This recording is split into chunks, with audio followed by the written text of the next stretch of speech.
Welcome back to my shed, and in today's video I'm going to talk about my top 5 things to think about before you get into pallet wood. The first one has got to be pallet safety. You need to know what you're picking up. You want to make sure it's clean, it's not dirty, no suspicious marks on them. You know, these pallets get left on trailers, garages, trucks, warehouses, just out on the ground. You don't know what sort of liquid it's been dropped in. You don't know if animals have peed on them as they've gone past. So you just want to make sure you pick up something that's clean. There are 2 types of pallets. There are the ones that go internationally, which all have stamps on them. Stamps look a bit like this. You got the stamp logo there. You got the country it's made from, the factory in that country it came from, and the treatment process. Some of them also have dates on them for when they were made. But HT means heat treated, dry and kilned, and with the bark's been removed as well, which is DB. The ones you do not want is MB. MB is a chemical process to treat the pallet. I've always been told in the past never to use them. They're dangerous, don't use them for your craft projects and all that. Then Dana made a video. It had some really great information in there, and then got me thinking, are they actually okay to use? I put a link up at the top there if you want to watch the video, and hopefully you can make your own decision. I personally still won't be, just in case. And the other type of pallet is the single-use pallets that stay within the country they were made in. They're normally thrown together quite cheaply, and they're only really used for the one trip.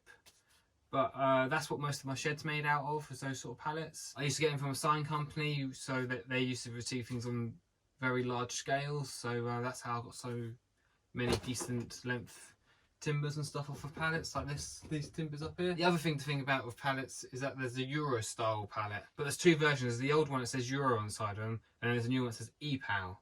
The EPAL ones are the safer ones, and I would recommend using. The Euro ones you don't really want to use. There wasn't really so much of a standard there for treatment. Step 2 is the quality of the wood. Is it actually worth the time? If you think about it, the pallets are normally made really cheaply.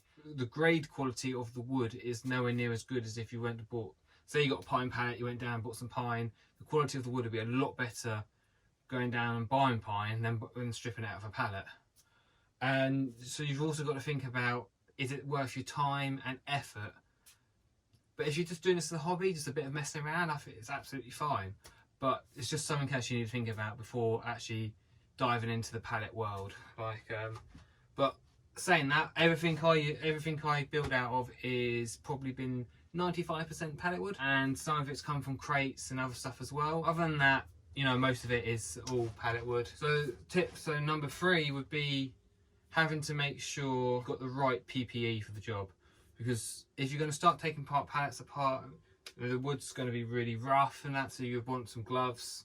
If you're taking them apart, you're also going to be wanting some safety goggles, just in case you're pinging off nails and all that sort of thing. You don't really want that come flying towards your face, do you? Number 4 is also got to make sure you've got enough room for taking pallets apart and then storing them, because some of these pallets do take up quite a lot of space, and you can't fit them all in your car, in some cars as well. Sometimes you need a van. So it all depends on what pallets you want, what you're actually going to be making out of them. So you might be fine taking the smaller pallets, because that's fine, or the ones with thicker slats will probably be the bigger pallets, the ones with the thinner slats will be smaller pallets. So the project you're doing, you might want fatter and bigger slats. You might need to take a bigger pallet home for the project you want to do, but you just got to make sure you know you've got the space. Because at the point in my head, I was getting a lot of pallets home, and then they were getting stored in the garden. Then after a while, they were getting wet and everything, and it was just, you know, you're trying to try and dry the wood out. And number 5 is just to make sure the moisture content isn't too high.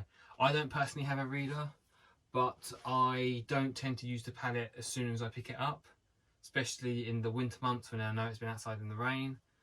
Sometimes some of the pallets I do pick up end up staying in the car for a few weeks anyway, so they dry out in my car.